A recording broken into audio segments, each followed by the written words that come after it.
Hello class. Today we will start with the first chapter of civics.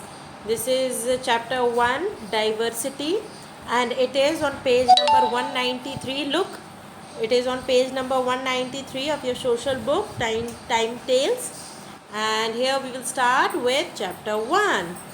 So the word diversity. Diversity का मतलब क्या होता है? लोग, डाइवर्सिटी का मतलब है कितनी हमारे देश में भिन्नता है, कितने अलग अलग तरीके के लोग हैं, कितने अलग अलग तरीके के कल्चर्स हैं, कितने अलग तरीके के रिलीजन्स हैं, तो उसको बोलते हैं डाइवर्सिटी. एग्जैक्ट डेफिनेशन हम इसमें पढ़ेंगे, वेरियस फॉर्म्स ऑफ डाइवर्सिटी पढ़ेंगे, हम इसमें कॉजेज ऑफ डाइवर्सिटी पढ़ेंगे, वजह पढ़ेंगे कि हमारे देश में इतनी डाइवर्सिटी क्यों है, difference between diversity and inequality. अब जहाँ पर भिन्नता है, जहाँ पर लोग अलग अलग तरीके के हैं, वहाँ पर इक्वालिटी है या नहीं है, इनइक्वालिटी है तो कैसी है, इसके बारे में भी पढ़ेंगे. यूनिटी इन डाइवर्सिटी सबसे बड़ी ताकत है जो हमारे देश की, कि बेशक हम एक दूसरे से बहुत अलग हैं पर आखिरकार हम लोग एक हैं, एकता. ठीक है, तो ये भी इम्पॉर्टेंट है. So let's start with the chapter. If you compare your answers with the ones of your friends, you will notice that while some of your friends agree with you, others do not. This difference in opinions, choices, practices and appearance is called diversity. Now let us study it in detail. तो हम एक question ले लेते हैं. Question का मतलब, आप लोगों को अगर मैं एक क्लास में बिठाकर ये पूछूं कि आपको खाने में क्या पसंद है, तो कुछ लोगों को दाल चावल पसंद होंगे, कुछ को रोटी सब्ज़ी पसंद होगी, किसी को छोले भटूरे पसंद होंगे, किसी को बर्गर, किसी को पिज़्ज़ा, किसी को पेटीज़, तो किसी को पराठे, ठीक है, किसी को छोले कुलचे. मेरा तो मुंह में पानी आ गया इतनी सारी चीज़ें सुनकर. बट एक्चुअली इसका मतलब ये है कि जैसे एक क्वेश्चन के बहुत सारे जवाब हो सकते हैं, इसी तरीके से एक जगह पर बहुत सारे लोग हो सकते हैं अपनी चॉइस के हिसाब से, अपने काम करने के हिसाब से. ओके, और इसी को हम बोलते हैं diversity. Now diversity and the meaning of diversity. Have you ever imagined how a society would look if everybody looked the same, wore the same type of clothes, spoke the same language, and celebrated the same festival? Would it not become very boring if we see the same things every day? सोच के देखो, अगर सब लोग एक जैसे कपड़े पहने, सब लोग बुरखे पहन कर ही चल रहे हैं, या सब लोग लहंगा ही पहन रहे हैं, या सब लोग खाना एक जैसा खा रहे हैं, सब एक जैसे त्यौहार मना रहे हैं, कितनी बोरिंग हो जाएगी ना लाइफ. सोचो, लाइफ तो ये है जो हम अपने देश में जी रहे हैं. कभी दिवाली जलती है, तो कभी होली के रंग खिलते हैं, तो कभी ईद होती है जहाँ पर मीठी सेवइयाँ बनती हैं, कभी बैसाखी होती है जिसमें हम नाचते हैं, गाते हैं, हार्वेस्टिंग फेस्टिवल है, तो कहीं पर हम क्रिसमस मनाते हैं केक काट कर.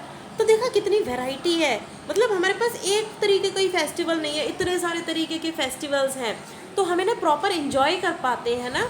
तो कितनी हमारी लाइफ को ये इंटरेस्टिंग बनाता है. पर यहीं अगर सिर्फ हम साल में एक त्यौहार मनाते, दिवाली, और उसके अलावा कोई मुस्लिम्स नहीं होते और हमारे पास ईद नहीं होती मनाने को, तो इतनी छुट्टियां भी नहीं मिलती हैं आपको, और लाइफ बड़ी ही कैसी हो जाती, बोरिंग. कैसी होती, boring. Our society consists of different people, cultures, religions and languages. We are all of different in terms of appearance, opinions and beliefs. We practice different religions, celebrate different festivals and speak different languages. The state of being different from one another is called diversity. तो देखो, हमारी society में बहुत अलग अलग culture के लोग हैं, अलग अलग सोसाइटी से बिलोंग करते हैं, अलग अलग रिलीजन के हैं, अलग अलग भाषा बोलते हैं. ठीक है, तो हमारी सोसाइटी में काफ़ी अलग अलग लोग हैं, और यही चीज़ उन्हें एक दूसरे से अलग बनाती है. और जब यही चीज़ें एक दूसरे से अलग बनाती हैं तो हम उनको बोलते हैं diversity. However, we must not confuse diversity with inequality. While diversity refers to the state of being different, inequality is the state of being unequal. देखो, डाइवर्सिटी और इनइक्वालिटी दोनों अलग अलग चीज़ें हैं. जहाँ डाइवर्सिटी में इंसान एक दूसरे से अलग होता है, वहीं इनइक्वालिटी में एक को हम सुपीरियर बता देते हैं तो एक को इन्फीरियर बता देते हैं, यानी एक सोसाइटी को हम बहुत ज़्यादा अच्छी बता देते हैं और अगले ही चीज़ को हम ज़्यादा ख़राब बता देते हैं। फॉर एग्ज़ाम्पल अगर हम ये बोलें कि ये एक रिलीजन अच्छा है, इसके संग ये हमें अच्छी चीज़ें देनी चाहिए, अगर सरकार ये सोचे तो वो इनइक्वालिटी हो जाएगी। वहीं अगर एक धर्म दूसरे धर्म से अलग है, अलग अपने कल्चर को फॉलो कर रहा है, तो वो होता है डाइवर्सिटी।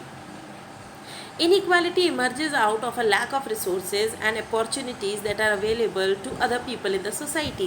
Inequality तब आता है जब मौके सिर्फ कुछ लोगों को मिलते हैं, आगे बढ़ने के मौके, फैसिलिटी सिर्फ जब कुछ लोगों को मिलती है तो उसको हम बोलते हैं इनइक्वालिटी। क्या बोलते हैं हम इसे? The caste system. For instance, in India, inequality emerged out of the caste system. The caste system divided the society into different groups. It also dictated the professions that the members of these groups could practice without being subject to any change.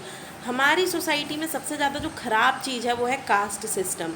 Caste system बहुत से लोगों को profession तक decide कर देता है, यानी कि जो एक प्रॉपर ग्रुप के लोग हैं वो सिर्फ एक वही पर्टिकुलर काम करेंगे कि अगर कोई कूड़ा उठा रहा है तो वो ज़िंदगी भर सिर्फ कूड़ा ही उठाएगा, उसके जितने भी आगे आने वाली जनरेशन्स होंगी वो भी आगे कूड़ा ही उठाएंगी। पर ऐसा होता नहीं है, ऐसा नहीं होना चाहिए।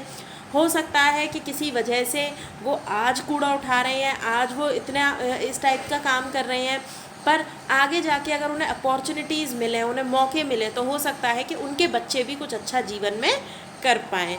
तो ये सबसे गलत चीज़ है इनइक्वालिटी, जो असमानता लाती है हमारी सोसाइटी में, जो हमारी सोसाइटी को ख़राब करती है, जिसमें कुछ लोग अच्छे बन जाते हैं तो कुछ लोग ख़राब हो जाते हैं। The irreversible nature of the system ensured that people who belong to the higher caste enjoy many privileges, while people belonging to the so-called lower castes were denied all rights. In the contemporary times, inequality also emerges out of economic differences between the rich and the poor. तो ये माना जाता है कि अगर कोई अच्छी class का है, कोई बड़ी क्लास का है, तो उसको अलग टाइप की फैसिलिटीज़ मिलनी चाहिए, वो बिल्कुल साफ़ सुथरे में रहेगा। आपने इवन कॉलोनीज़ में भी देखा होगा, जहाँ बेचारे गरीब लोग रहते हैं, जिन पे पैसा नहीं है, गंदी बस्तियों में रह रहे हैं, कूड़ा करकट पड़ा हुआ है, ठीक है, उनके पास कोई फैसिलिटी ही नहीं है, पानी की भी फैसिलिटी नहीं है, बारिश का पानी भी जमा हो जाता है, गंदगी पड़ी रहती है, नगर निगम वाले आकर झांकते तक नहीं है कि हम जाके कूड़ा करकट उठा लाएं। पर जहाँ पॉश कॉलोनीज़ हैं वहाँ रेगुलर कूड़ा भी उठता है, पानी भी आता है, बिजली भी आती है।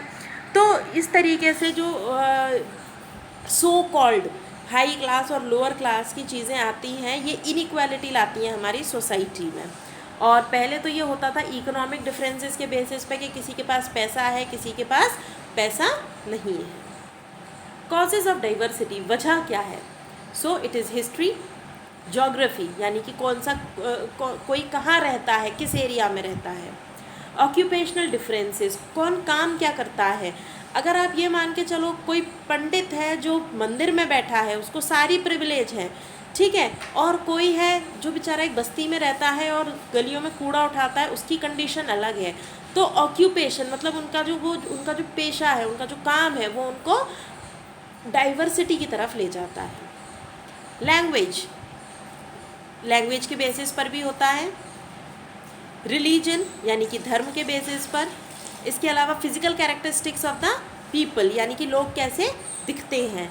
तो डाइवर्सिटी एक अच्छी चीज़ है जो होनी चाहिए, पर इनइक्वालिटी जब इसमें आ जाती है तो ख़राब है। जैसा कि मैंने आपको बताया, ऑक्यूपेशनल डिफरेंसेस, अगर ऑक्यूपेशनल डिफरेंसेस में इस तरीके से आएगा कि लोगों को फैसिलिटीज़ कम ज़्यादा मिले तो वो इनइक्वालिटी है, पर लोग अपनी मर्ज़ी से उस काम को कर रहे हैं तो वो डाइवर्सिटी है।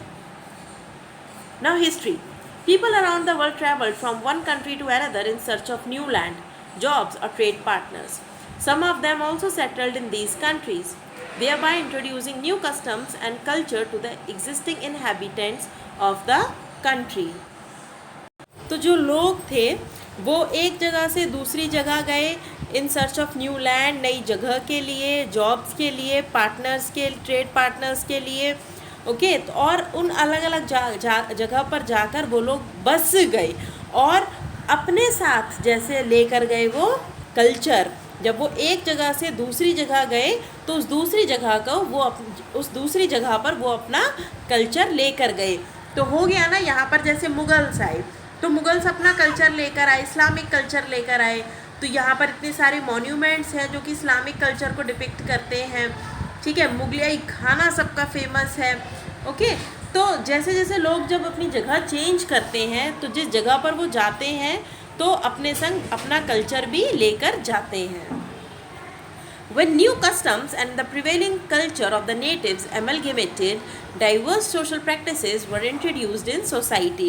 अब होता क्या है कि हम गए दूसरी जगह पर, अपना कल्चर लेकर गए, वहाँ पर ऑलरेडी उनका एक कल्चर होगा ही जो वहाँ पर पहले से लोग रह रहे हैं, उन दोनों को मिलके एक नया कल्चर, एक नई डाइवर्सिटी हो जाती है। For example, when the Muslim rulers came and settled in India, they brought with them the Persian language. जैसे कि अगर हम बात करें मुगल मुस्लिम रूलर्स की, तो मुस्लिम रूलर्स अपने संग क्या लाए? पर्शियन लैंग्वेज लाए। जो मुस्लिम रूलर्स आए इंडिया में वो अपने साथ पर्शियन लैंग्वेज लाए। When Persian merged with the local language, it gave rise to a new language called Urdu. अपने साथ वो पर्शियन लैंग्वेज लाए और यहाँ पर की जो लैंग्वेज थी, जब उसके साथ पर्शियन लैंग्वेज मिल गई तो बन गई उर्दू। और आज क्या बोलते हैं? उर्दू भी एक लैंग्वेज है ना। Now geography. The earth consists of different landforms. It has mountains, deserts, fertile plains, plateaus, coastal areas and islands. This geographical diversity influences the climate of a region, thereby leading to differences in food habits, dress, customs and culture of people around the world. तो देखो हमारे India की geography कितनी अलग अलग है। यहाँ पर प्लेन्स हैं, यहाँ पर माउंटेन्स हैं, यहाँ पर डेजर्ट्स हैं। अब जैसे जैसे एरियाज़ अलग अलग है वैसे वैसे लोगों का खाना अलग है, लोगों का पहनावा अलग है। अब जहाँ पर माउंटेन्स हैं, पहाड़ हैं, ठंडक है, वहाँ पर अलग तरीके से लोग कपड़े पहनते हैं। जहाँ पर गर्मी है, डेजर्ट एरिया है, वहाँ पे अलग टाइप के कस्टम है, पहनने ओढ़ने का तरीका अलग है, खाना पीना अलग है। ओके, कोस्टल एरियाज़ में अलग खाना चलता है, वहाँ पर सी फूड चलता है। तो देखा, जहाँ पर भी लोग रहते हैं उस हिसाब से उनकी फूड हैबिट्स अलग होती हैं, उनके ड्रेसिंग सेंस अलग होता है। Okay, for example, people in the coastal regions of India prefer seafood, while people living in deserts usually eat breads made of millet flour. तो अगर हम बात करें कोस्टल एरियाज़ की तो वहाँ पे सी फूड खाना पसंद करते हैं, वहाँ पे फ़िश खाना पसंद करेंगे। ओके, और अगर हम डेजर्ट्स एरिया की बात करें तो डेजर्ट एरिया में क्या होगा, लोग ब्रेड खाना पसंद करेंगे। भाई जो वहाँ पर अवेलेबल होगा वो वहीं तो खाएंगे। Similarly, in South India, people wear light and cotton clothes throughout the year, while the people in North India wear clothes according to seasons. अब हम बात करें साउथ इंडिया की, तो साउथ इंडिया में लगभग पूरे साल एक जैसा ही मौसम रहता है, तो सब एक ही टाइप के कपड़े पहनते हैं, ना वहाँ पर ज़्यादा सर्दी होती है ना गर्मी होती है, एक जैसा सीज़न चलता है। पर नॉर्थ इंडिया यानी कि जो हमारा एरिया है उसमें देखो, कभी गर्मी होती है तो हमें कॉटन क्लोथ्स चाहिए होते हैं, बारिश होती है तो रेन कोट्स चाहिए होते हैं, जब सर्दियाँ पड़ती हैं तो वुलन क्लोथ्स चाहिए होते हैं। Now occupational differences. All of us follow a variety of occupations. Do you know our occupation may also depend on the geographical features of the place we live in? For example, people who live in coastal regions practice fishing as their main occupation, while people who stay in fertile plains are majorly involved in agriculture. तो देखो occupational differences भी होते हैं, हम जहाँ रहते हैं हम उसी हिसाब से काम करते हैं। अब कोई इंसान कोस्टल एरिया में रह रहा है, कोस्टल रीजन में रह रहा है, समुद्र के किनारे रह रहा है, तो वो मछलियाँ पकड़ने का काम करेगा, है ना। अगर कोई फर्टाइल एरिया में रह रहा है तो वो एग्रीकल्चर करेगा, खेती करेगा। तो हो गई ना चीज़ें अलग अलग। नाउ लैंग्वेज, आप सबको पता है भाषाएं सबकी अलग होती हैं। आप स्टेट में भी चले जाओ ना, एक जगह से दूसरी जगह, तो भी आपको लैंग्वेज में थोड़ा सा डिफरेंस मिलेगा। तो हर रीजन में जाकर लैंग्वेज चेंज हो जाती है। Another factor that leads to diversity is language. People in India speak more than 1,600 languages and dialects. Of these, 22 languages are recognized by the Constitution of India. सो देखा है आपने, देखो कितनी सारी लैंग्वेजेस हमारे इंडिया में बोली जाती हैं, 1600 लैंग्वेजेस हमारे इंडिया में बोली जाती हैं, पर इसमें से 22 ऐसी लैंग्वेजेस हैं जिन्हें पहचान मिली है हमारे संविधान में, और वो उनमें से एक हिंदी भी है। Hindi in Devanagari script and English are recognized as the official languages of the Indian Union by the Constitution of India. Now religion, धर्म तो आप देखते ही हो कितने अलग अलग है, कोई हिंदू है, कोई मुस्लिम है, कोई सिख है, कोई ईसाई है ना। तो रिलीजन के बेसिस पर भी हमारे इंडिया में डाइवर्सिटी है। People around the world follow different religions which make way for religious diversity. In India, all religious communities enjoy equal status in the society. बेशक सबके धर्म अलग अलग हों, पर हमारे इंडिया में सब लोग प्यार से रहते हैं, सब लोग एक जैसे रहते हैं, हिंदू मुस्लिम सब साथ में रहते हैं। People belonging to all religions are free to profess, practice and propagate the religion of their choice, which makes India a secular country. तो ऐसी कंट्री जिसमें हर धर्म को मान्यता मिलती है, हर धर्म को फॉलो करने की आज़ादी मिलती है। आपसे कोई ये नहीं बोलेगा कि आप भगवान की ही पूजा करो, कोई आपसे ये नहीं बोलेगा कि आप अल्लाह की ही पूजा करो। आप जिस भगवान को पूजना चाहो आप उस भगवान को पूज सकते हो, और ऐसी कंट्री को बोलते हैं सेक्युलर कंट्री। तो इंडिया कैसी है? सेक्युलर कंट्री है। People following Hinduism, Islam, Sikhism, Christianity, Buddhism, Jainism and other religions live here in peace and harmony. यहाँ पर सारे धर्म, चाहे वो इस्लाम हो, सिखिज़्म हो, क्रिश्चियनिटी हो, सब बहुत प्यार से और सब साथ में मिलजुल कर रहते हैं। Now physical characteristics of the people. तो अब हम देखेंगे कि फ़िज़िकल फीचर्स कैसे अलग अलग होते हैं लोगों के, फ़िज़िकल कैरेक्टरिस्टिक्स क्या हैं। Our varied physical features also make us different from each other. For example, some of us are shorter than others, while some are tall. तो देखो कुछ लोग हाइट में छोटे होंगे तो कुछ लोग हाइट में लंबे होंगे। Some have light colored eyes, while others have dark colored eyes. कुछ के आँखों का कलर अलग होगा, किसी का ब्लैक होगा, किसी का ब्राउन होगा, किसी का ब्लू होगा। However, in spite of these differences, we are all human beings and we should live together amicably in the society. पर फिर भी हम सब को एक साथ प्यार से रहना चाहिए। Now diversity in India. India is a land of diversity in terms of geographical features, languages, religions, cultures and traditions. However, with this wide range of differences, there is also oneness. हमारे देखो, हमने अब तक देखा कि हम अलग अलग एरियाज़ में रहते हैं, अलग अलग भाषा बोलते हैं, अलग अलग धर्म को फॉलो करते हैं, पर फिर भी हमारे अंदर क्या है? एकता है, यूनिटी है। This oneness is referred to as unity in diversity.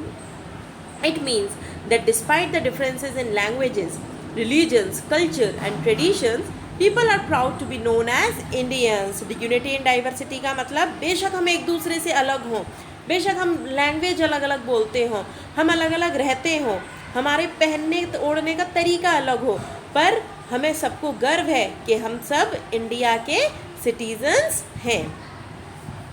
The oneness of our people is reflected in our struggle for independence from the British rule. Our national symbols, the Constitution of India as the supreme law of the land, uniform currency, single citizenship and fundamental rights provided to all the citizens of India. और ये गर्व हमें कैसे है कि हम सब बराबर हैं? ऐसा नहीं कि हम सिर्फ बोलने में बराबर हैं, हम हर चीज़ में बराबर हैं, हम कानून के लिए बराबर हैं, जो भी कोई गलती करेगा उसको सज़ा मिलेगी। इसके अलावा हमारे नेशनल सिंबल, आप ये नहीं बोल सकते कि मुझे एलिफेंट पसंद है तो हमारा नेशनल एनिमल एलिफेंट हो गया, नहीं, हम सबका नेशनल एनिमल क्या है? टाइगर। इसी तरीके से नेशनल बर्ड पीकॉक। ओके, तो हमारे जो नेशनल सिंबल्स हैं वो हम सबके लिए बराबर है। और अगर आपको एकता का सबसे बड़ा प्रूफ देखना है कि हमारे देश में कितनी एकता थी, तो आप पढ़िए आज़ादी के लिए लड़ाई, जो कि हमारे फ्रीडम फाइटर्स ने लड़ी। सारे हिंदू मुसलमान सब साथ में आ गए, सब सिख ईसाई साथ में आए। किसी ने ये नहीं देखा हमारा धर्म क्या है, हम क्या पहनते हैं, हम लड़की हैं या लड़का हैं।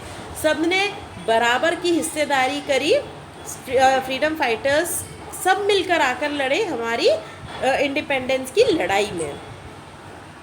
सो how diversity enriches our lives, अब हमारी लाइफ्स को कैसे ये एनरिच कर देता है, खुशी से भर देता है, फ्लरिश कर देता है।